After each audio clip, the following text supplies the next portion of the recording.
بسم اللہ الرحمن الرحیم۔ ہم کسے کامیابی سمجھتے ہیں؟ جو زیادہ دولت مند ہے زیادہ کامیاب ہے، جس کی جائیداد زیادہ ہے زیادہ کامیاب ہے، جس کی تجارت بہت پھیلی ہوئی ہے زیادہ کامیاب ہے، جس کے پاس عہدہ بہت بڑا ہے زیادہ کامیاب ہے۔ یہی ہمارے کامیابی کے تصورات ہیں۔ ان تمام تصورات کی نفی ہے۔ کامیابی ان چیزوں سے متعلق ہے ہی نہیں۔ کامیابی تو ان چار چیزوں سے متعلق ہے: ایمان، عمل صالح، تواصی بالحق، تواصی بالصبر۔ یہ ہے تو کامیابی ہے، یہ نہیں ہے تو کوئی کامیابی نہیں۔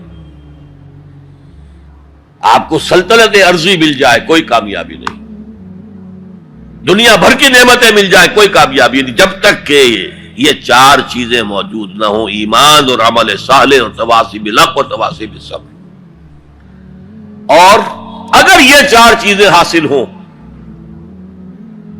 تو چاہے کوئی آپ کو جانتا بھی نہ ہو، چاہے آپ کسی کٹیا میں رہتے ہو، کوئی محل نہ ہو آپ کے پاس،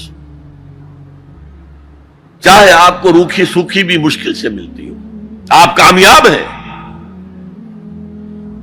یہ ذہن میں رکھیے، معیار جب تک ہمارا یہ نہیں بنے گا ہم اسلام کے راستے پہ چل ہی نہیں سکتے۔ اس لیے کہ انسان جو بھاگ دوڑ کرتا ہے، جو سعی کرتا ہے، دن رات محنت کرتا ہے، راتوں کو سوچتا ہے، پلاننگ کرتا ہے، وہ کامیابی کے حصول کے لیے۔